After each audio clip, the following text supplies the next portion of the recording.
പരിശുദ്ധ പരമാദിവ്യകാരുണ്യത്തിന് എന്നേരവും ആരാധനയും സ്തുതിയും പുകഴ്ചയും ഉണ്ടായിരിക്കട്ടെ.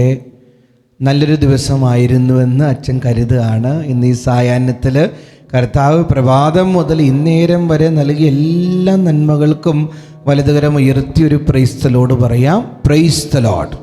എല്ലാറ്റിനും നന്ദി പറയാം. ഇനി നന്മകൾ തന്നിട്ടുണ്ടെങ്കിലും നന്ദി, ദുഃഖങ്ങൾ തന്നിട്ടുണ്ടെങ്കിലും നന്ദി, അവഗണനകൾ ഉണ്ടായിട്ടുണ്ടെങ്കിലും നന്ദി, എല്ലാറ്റിലും കർത്താവിന് നന്ദി പറഞ്ഞ് ഈ സായാഹ്നത്തിൽ അവിടുത്തെ മുന്നിലായിരിക്കാനായിട്ട് നമുക്ക് പരിശ്രമിക്കാം. ഇന്ന് ഒരു ആത്മീയ രഹസ്യം പറയാനായിട്ട് അച്ഛൻ ആഗ്രഹിക്കുകയാണ്. എന്താണെന്നോ, ഇന്ന് കിടന്നുറങ്ങുന്നതിന് മുമ്പ് ഇതിനെക്കുറിച്ചൊന്ന് ധ്യാനിക്കണം. വചനം പറയുന്ന സങ്കീർത്തനം 34:9-10. അവിടുത്തെ ഭയപ്പെടുന്നവർക്ക് ഒന്നിനും കുറവുണ്ടാവുകയില്ല. നീ ഈശോയുടെ മുന്നിലിരിക്കുമ്പോൾ അവിടുത്തെ ഭയപ്പെടുന്നൊരു വ്യക്തിയാണോന്നൊന്ന് ചിന്തിക്കുക. അവിടുത്തെ ഭയപ്പെടുന്നൊരു വ്യക്തിയാണെങ്കിൽ കർത്താവ് നിനക്ക് ഒന്നിനും കുറവ് വരുത്തത്തില്ല. സത്യമായിട്ട് അച്ഛൻ പറയാണ്.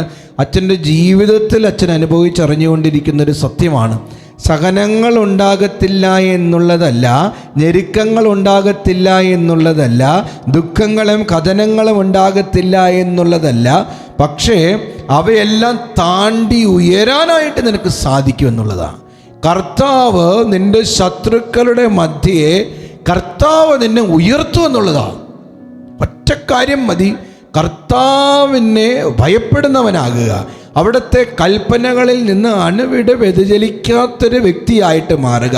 കർത്താവ് മനസാക്ഷിയിലൂടെ സംസാരിക്കുമ്പോൾ അത് കേട്ട് നന്മയുടെ പാതയിലൂടെ ചരിക്കുന്നൊരു വ്യക്തിയാണെങ്കിൽ കർത്താവ് നിനക്ക്, നിൻ്റെ മക്കൾക്കും കുടുംബത്തിനും ഒരു കുറവും വരുത്തത്തില്ല.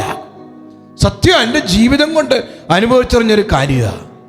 നിൻ്റെ ജീവിതത്തിൽ ഭൗതിക ഞെരുക്കങ്ങൾ വരുന്നുണ്ടെങ്കിൽ നിനക്ക് ആത്മീയ ശുഷ്കത വന്നിട്ടുണ്ട് എന്നുള്ളതാണ് അതിൻ്റെ അർത്ഥം. വചനം തുടർന്ന് പറയുന്നത് എന്താ? സിംഹക്കുട്ടികൾ ഇരകിട്ടാതെ വിശന്ന് വലഞ്ഞേക്കാം, കർത്താവിനെ അന്വേഷിക്കുന്നവർക്ക് ഒന്നിനും കുറവുണ്ടാവുകയില്ല. കർത്താവിനെ അന്വേഷിക്കുന്നവർക്ക് ഒന്നിനും കുറവുണ്ടാവുകയില്ല. നാളെ ഒരു ബെറ്റർ ദിനമായിരിക്കും കേട്ടോ. കർത്താവിനെ കൂടുതൽ ആശ്രയിക്കുക, അവിടുത്തെ ഭയപ്പെടുക, വിശുദ്ധിയിൽ ജീവിക്കുക. അപ്പോൾ നീ ചെയ്യുന്ന കാര്യങ്ങളെല്ലാം അനുഗ്രഹമായിട്ട് മാറും. ശാന്തമായി കിടന്നുറങ്ങാൻ സാധിക്കട്ടെ. ഒരു ടെൻഷനും വേണ്ട, വളരെ ഫ്രീ ആയിട്ടിരിക്കുക. ഈശോ ഇന്ന് രാത്രി മാലാഖമാരോടൊപ്പം വന്ന് നിനക്ക് കാവലിരിക്കട്ടെ എന്ന് മെസ്സേജ് ബോക്സിൽ ടൈപ്പ് ചെയ്യണം. എന്നെ സ്നേഹിക്കുന്ന ദൈവമേ, അങ്ങേക്ക് 1000 നന്ദി. ദിവ്യകാരുണ്യനാഥൻ നിങ്ങളെ അനുഗ്രഹിക്കട്ടെ.